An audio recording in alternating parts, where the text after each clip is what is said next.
Social media سے کچھ سوالات ملے ہیں۔ عارف علی ہیں، کہتے ہیں ہم اپنے بزنس کا ہر سال دسمبر میں حساب کتاب کرتے ہیں، کیا دسمبر میں ہی حساب کرنے کے ساتھ ساتھ زکوٰۃ کی ادائیگی کر سکتے ہیں؟ اس سے زکوٰۃ کی پابندی بھی رہے گی اور پوری زکوٰۃ کی ادائیگی ہو سکے گی۔ اگر سال پورا نہیں ہوا تو ایڈوانس میں بھی زکوٰۃ تو دی جا سکتی ہے۔ پھر جب سال پورا ہوگا تو اگر کچھ رہ گئی تھی، مزید رقم کا اضافہ ہوا، آمدنی کوئی ایسی ہوئی یا کسی طرح بھی کوئی گفٹ میں آ گئی رقم، تو اگر یہ بڑھ گیا مطلب مال، تو اب یہ کہ جتنا باقی ہے وہ اب ادا کر دے۔ اللہ تعالی اعلم ورسولہ اعلم عز وجل صلی اللہ علیہ وآلہ وسلم۔ لیکن یہ ذہن میں رہے کہ جنوری دسمبر ان حسابوں سے زکوٰۃ کا تعلق نہیں ہے۔ اسلامی سال کی جس تاریخ کو جتنے بج کر جتنے منٹ پر یہ صاحب نصاب ہوا، اس پر اسی طرح پورا سال گزرا اور اس دن اتنے بجے اتنے منٹ پر اس پر زکوٰۃ فرض ہوگی۔ سپوز کریں گے محرم شریف کے 8 تاریخ کو صاحب نصاب، 8 تاریخ کو صبح 8:08 پر وہ صاحب نصاب ہوا، جو شرائط پائی جاتے ہیں وہ زکوٰۃ کے اس کے شرائط پائے گئے، یعنی اتنی نصاب کا یہ مالک ہو گیا۔ تو اب یہ کہ آئندہ سال 8:08 پر 8 محرم کو یہ اس کا سال پورا ہوگا نا، تو یہ اب اس پر زکوٰۃ فرض ہوئی۔ اس سے پہلے دے سکتا ہے، اگر یہ ٹائم پورا ہو گیا تو اب فوراً دے دے، بلا وجہ تاخیر کرے گا، لیٹ کرے گا تو گناہ گار ہوگا۔ حمدان عباسی کہتے ہیں اگر منہ سے غلطی سے کفریہ کلمہ نکل جائے اور اس کا ارادہ نہ ہو تو اب کیا بندہ کافر ہو جائے گا؟ اس پر کیا حکم لگے گا؟ اس میں جو کچھ کہنا اور چاہتا تھا نکل کچھ اور گیا، تو اس کو سبقت لسانی کہتے ہیں۔ تو اس سے کفر نہیں ہوتا، البتہ اگر اس کی جیسے توجہ دلا دی، اب اس نے بات کی پچ کی، یعنی اس طرح کہ اس پر یہ اڑا رہا، دلائل دے رہا ہے کیا غلط کہا مثلا، تو اب یہ کافر ہو جائے گا اگر وہ واقعی ایسا جملہ ہے جس سے بندہ کافر ہو جاتا ہے۔ اور اگر ایسا نہیں ہے تو یعنی واقعی نکل گیا ہے اس کے منہ سے، تو فوراً استغفر اللہ، یہ کیا کہہ دیا میں نے، اس نے رجوع، یعنی کہ ایک تو اس نے جرم تو کیا ہی نہیں تھا، نکل گیا تھا منہ سے، تو اب اس پر اس نے یہ اس طرح ندامت کا اظہار کیا، توبہ کی وغیرہ، یہ کفر نہیں ہے، مطلب اس پر حکم کفر نہیں ہے۔ ایوب منصوری ہیں، کہتے ہیں کہ مختلف وظائف جو روحانی علاج کے لیے بزرگوں کی طرف سے بتائے جاتے ہیں، کیا ان کا حدیث سے ثابت ہونا ضروری ہے؟ نہیں، اگر وہ حدیث سے ٹکراتے نہیں ہیں، شریعت سے ٹکراتے نہیں ہیں، تو اسے بہت سارے اوراد ہیں کہ جو بزرگوں نے اپنے طور پر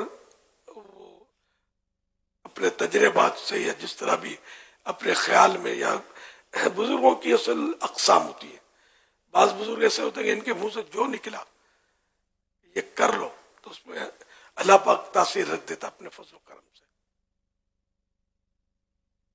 محمد منور کہتے ہیں میں درزی کا کام کرتا ہوں اور بعض اوقات کسٹمر آتا ہے کہ مجھے ارجنٹ سوٹ سلوانا، عام طور پر سوٹ کی سلائی 1500 روپے چل رہی ہوتی ہے، تو میں اگر ارجنٹ سوٹ سینے کے اس سے 3000 روپے سلائی طے کروں تو کیا یہ زائد رقم لینا میرے لیے جائز ہوگا؟ 1500 رجسٹرڈ تو نہیں ہے نا، 1500 یہ لیتا ہے، تو وہ ارجنٹ پہ تو ہر چیز میں زیادہ ہی لیتے ہیں لوگ، تو حرج نہیں ہے اس میں، اگر کوئی اور اس میں کوئی گیم نہیں ہے تو اتنے حد تک سوال کا جواب تو یہ کہ جائز نہیں ہے، جائز ہے۔ آفاق گجر، کیا عورت کا عدت کے بعد شوہر کی قبر پہ جانا ضروری ہے؟ جی نہیں، بلکہ منع ہے۔ اس میں اگر وہ تھوڑا سا وضاحت فرما دیں کہ عام طور پہ ہمارے یہاں طرح طرح کے تصورات عدت ختم ہونے کے حوالے سے ہیں کہ بھائی دعوت کرے گا یا عورت کو مسجد کا منہ دکھایا جائے گا کہ مسجد جا کے دیکھ لیجیے، تو یعنی جب عدت پوری ہو جاتی ہے تو یہ تصور ذہن میں ہوتا ہے کہ گویا کہ عورت کا گھر سے باہر نکلنا یہ ضروری ہے. اب بعضوں میں یہ ہوتا ہے کہ بھائی کے یہاں دعوت ہوگی، بھائی بعض کے یہ ہوتا ہے کہ مسجد دکھا دو اس کو لے جا کر، تو ہاں تو اس کی گویا کہ ایک طرح سے عدت پوری ہو رہی ہے. تو اس تصور کے حوالے سے بھی کچھ ارشاد فرما دیں. توبہ، یعنی اس طرح کچھ نہیں، گھر کے اندر ہی عورت نے رہنا. عورت کے لفظی معنی ہے چھپانے کی چیز، تو بلا وجہ اس کو تو ویسے ہی نہیں نکلنا. تو اب یہ کہ عدت پوری ہوتی ہے، جیسے کہ کسی نے روزہ توڑنا ہے تو کچھ کھانا پڑے گا، نماز توڑنی ہے تو نماز توڑنے والا کو فعل کرنا پڑے گا. تو اسی طرح عدت ختم ہوئی، پوری ہوئی، تو اس کا کوئی نماز کی طرح نہیں کہ سلام پھیرے، عدت ختم ہوئی، عدت ختم ہوئی، ایسا کچھ نہیں ہے. وہ ٹائم پورا ہوا تھا، عدت کی جو پابندیاں تھیں وہ پوری ہوئی. اب یہ کہ وہ جب ضرورت ہوگی تو نکل سکے گی، ورنہ یہ کہ ویسے خامخواہ نکلنے کی ضرورت نہیں ہے. پھر قبر پہ جانا تو یہ تو ویسے ہی منع ہے عورت کو قبروں پہ جانا. حسین جٹ کہتے ہیں جوتے پہن کر نماز جنازہ پڑھنے کا کیا حکم ہے؟ جوتا بھی پاک ہے، زمین بھی پاک ہے، جب تو کوئی حرج نہیں ہے. اور اگر زمین ناپاک ہے، جوتا پاک ہے، تو جوتے کو اتار کے جوتے پہ کھڑے ہو کر نماز پڑھ لے. جوتا بھی ناپاک ہے اور وہ زمین بھی ناپاک ہے، تو جوتے کو ہٹا دے اور زمین پر کوئی کپڑا بچھا دے، اس پر کھڑا ہو کر پڑھ لے. نماز کے احکام میں رسالہ ہے نماز جنازہ کا طریقہ. زمین اگر ناپاک ہے اور جوتا پاک ہے تو وہاں زمین پر جوتا اتار کر اس پر کھڑا ہو جائے. غالباً یہی میں نے کہا نا، میں یہی عرض کروں. دیکھ لیتے ہیں یاد، ابھی جو جواب انشاءاللہ دیکھ کے بتائیں گے وہی فائنل ہوگا. جوتا پہن کر اگر نماز جنازہ پڑھے تو جوتے اور زمین دونوں کا پاک ہونا ضروری ہے. اور جوتا اتار کر اس پر کھڑے ہو کر پڑھے تو جوتے کے تلے اور زمین کا پاک ہونا ضروری نہیں.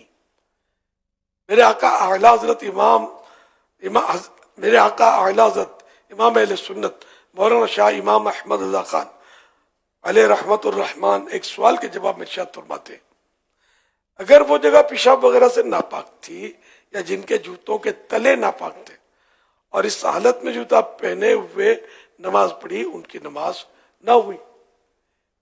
احتیاط یہی ہے کہ جوتا اتار کر اس پر پاؤں رکھ کر نماز پڑھی جائے کہ زمین یا تلا اگر ناپاک ہو تو نماز میں خلل نہ آئے. اور عوام میں رائج بھی یہی ہے. اچھا کہ جوتے اتار کر کھڑے ہو کر شاید نماز پڑھتے ہیں لوگ. ہاں تو زمین تو ویسے خشک ہے اور ناپاکی کا کوئی اثر بھی نظر نہیں آ رہا، تو خامخواہ وہم سے اس کو ناپاک سمجھنا اس کی بھی ضرورت نہیں ہے، تو پاک ہے. عوام عموماً جوتے پہن کر نماز پڑھنے کا رجحان تو بہت کم ہے. ہاں باہر ابھی یہ رجحان پایا جاتا ہے اچھا، جوتوں کا. باہر ملکوں میں تو باہر جوتے اتارنا بڑا مشکل کام ہے، اس لیے کہ اتنی وہ ٹھنڈ اور پھر جوتے پھر اس طرح کے وہ بنتے ہیں یا پہنے جاتے ہیں کہ کئی تو ایسے ممالک ہیں جن میں گھروں میں جوتے اتارنے کا رواج نہیں ہے.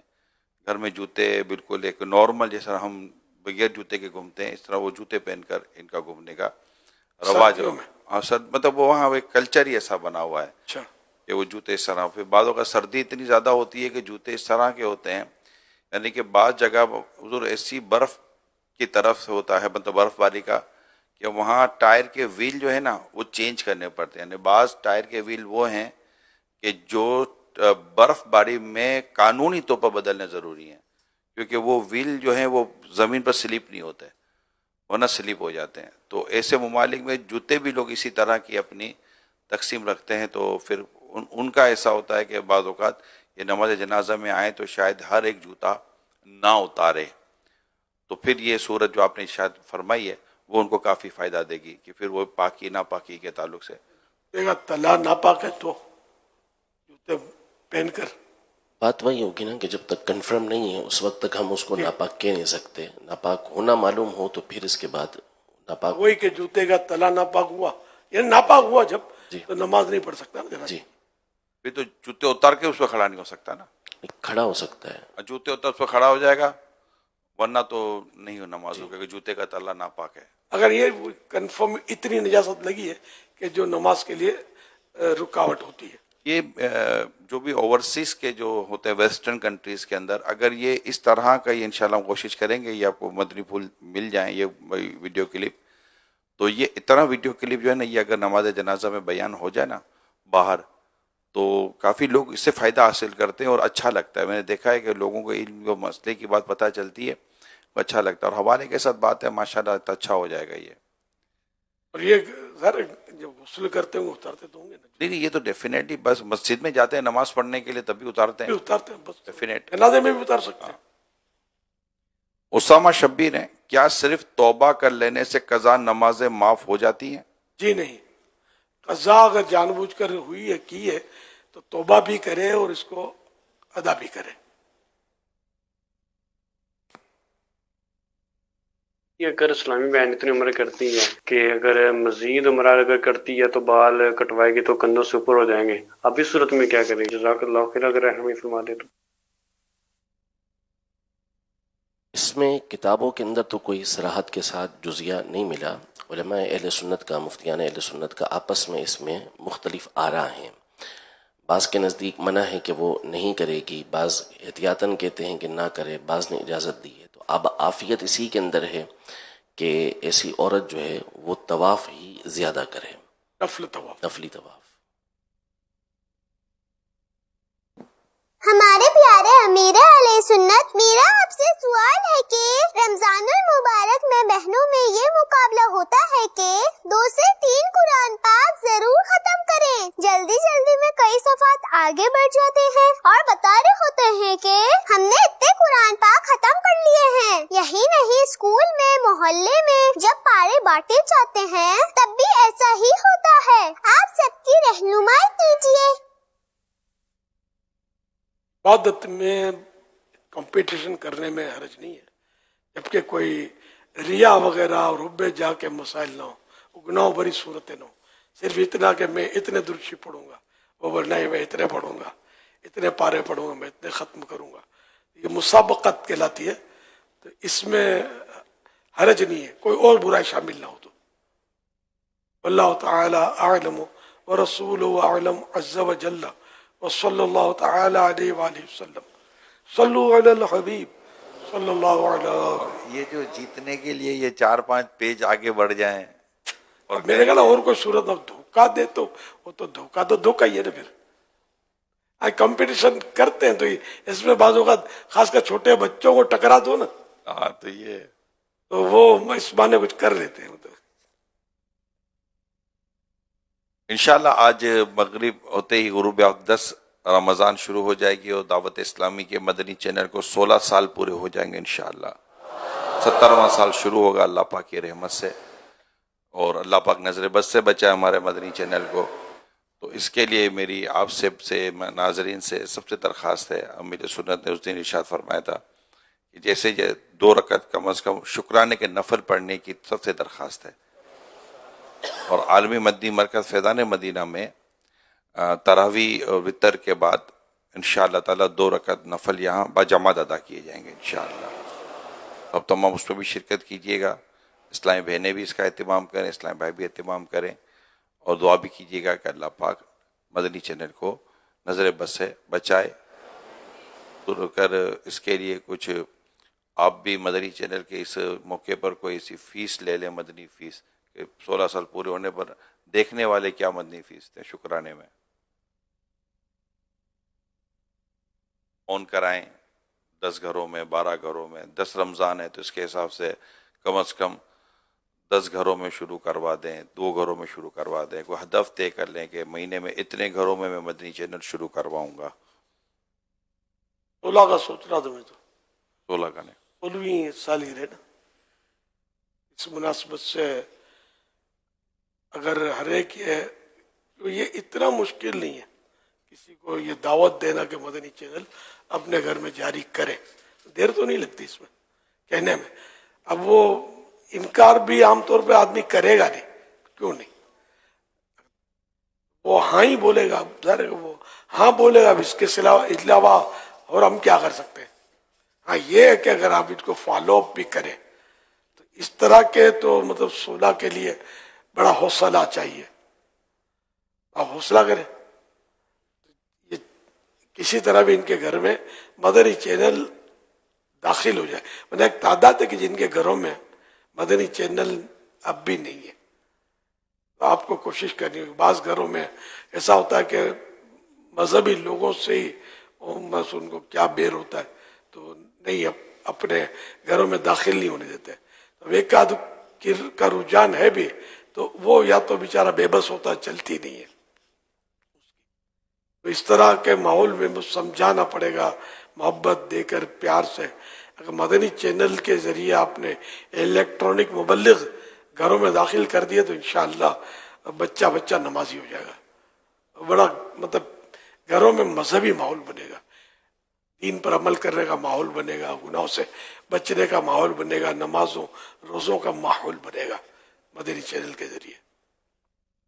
اس لیے ضرور کوشش کیجیے.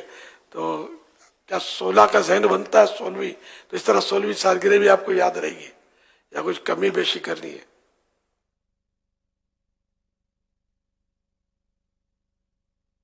ماہانہ بولا ہی نہیں میں نے. آئندہ سال تک 16. تو مہینے کے ایک وہ سب کچھ ہی ہوا بس. تو یہ تو ہاتھ اٹھا لو بھیا, آپ تو اللہ توفیق دے. ہاتھ تو نیت ہو 100% نیت ہو تو, ورنہ نہیں. 12 مہینے میں 16 مدنی چینل آن کرانے فالو اپ کے ساتھ. کیوں مدنی چینل اچھا بہت لگتا ہے, تعریفیں کریں گے, لیکن دوسرے کے گھر میں داخل ہو اس کے لیے کوشش نہیں کرنی ہے نا. ہم ہی اس کا فیض لوٹتے رہے, دوسرا کوئی نہ لوٹے. کس کی نیت بنتی ہے؟ اگر بنتی ہے تو ماشاءاللہ ناظرین بھی نیت کریں.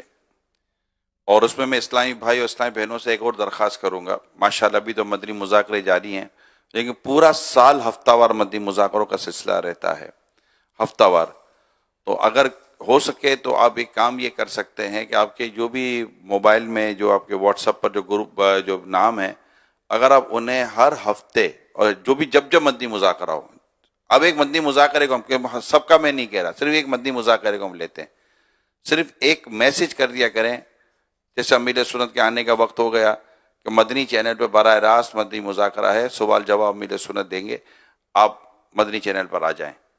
تو یہ بھی انشاءاللہ تعالیٰ آپ کی ایک انویٹیشن ایسی ہوگی کہ وہ آئیں گے, اور پھر ایک بار مدنی مذاکرے میں آ جائیں گے تو انشاءاللہ کافی فرق پڑے گا. تو مدنی مذاکروں کی دعوت دینے پر بھی نیت کر لیجئے. ناظرین بھی کر لیں, اسلامی بہنیں بھی کر لیں, عالمی مدنی سے مشاورت بھی اس پر اگر غور کر لیں گے تو انشاءاللہ اچھا ہو جائے گا. امیر اہل سنت کی بارگاہ میں گزارش ہے کہ غالباً 6 رمضان کو افطاری کے بعد نماز مغرب کے بعد سلسلہ وے آف میں نگران شورا امام غزالی رحمہ اللہ تعالیٰ کے حوالے سے فرما رہے تھے کہ اپنی پلاننگز کو چھپانا چاہیے, کسی سامنے والے بندے کے آگے اس کو مینشن نہیں کرنا چاہیے, ظاہر نہیں کرنا چاہیے. اس میں آپ یہ رہنمائی فرما دیں کہ جب لوگ آپس میں ملتے ہیں, متعلقین جب آپس میں ملتے ہیں تو ملنے کے بعد وہ ان کا سوال ہی یہ ہوتا ہے کہ آج کل کیا چل رہا ہے, آج کل آپ کیا کر رہے ہیں. اس موقع پر اپنی پلاننگز کو, اپنے ارادوں کو کیسے چھپایا جائے, کیسے مخفی رکھا جائے, کیونکہ پھر وہ جھوٹ بھی نہیں بولا جاتا. اپنے آئندہ کرنے والے کاموں کو کیسے چھپایا جائے, برائے مدینہ آپ رہنمائی فرما دیجئے. اس میں ظاہر ہے کہ وہ ہر پلاننگ تو ایسی نہیں ہوتی نا کہ جس کو چھپانا ضروری ہو, اس کی صورت ہی بنے گی. ویسے انہوں نے جو بھی کہا ہوگا تو شاید اس حدیث پاک کے تحت کہا ہو کہ اللہ کے پیارے نبی صلی اللہ علیہ وسلم کا فرمان ہے گرامی, اپنے مقاصد میں کامیابی حاصل کرنے کے لیے انہیں راز میں رکھنے سے مدد حاصل کرو, کیونکہ دنیا میں ہر نعمت والے سے حسد کیا جاتا ہے. ابھی حدیث پاک کی شرح تو اٹکل سے ہو نہیں سکتی نا, اپنی سوچ کے مطابق. ویسے سرکار صلی اللہ علیہ وسلم اپنا سفر جو تھا وہ صیغہ راز میں رکھتے تھے کہ کب سفر کر رہے ہیں. یہ روایتیں ہیں اس طرح کی. شاید یہ حکمت ہو کہ دشمن حملہ نہ کر دے وغیرہ. امام غزالی علیہ الرحمٰن نے حسد سے بچنے والے عنوان میں اس حدیث کو نقل کیا ہے، اور پھر یہی فرمایا کہ اس طرح اپنے آپ کو حسد سے بچائے. تو اسے حسد سے بچتا ہے، بندہ نظر بد سے بچتا ہے، تو ان چیزوں سے بچ جاتا ہے وہ، اگر یہ اس پر عمل کرتا ہے تو.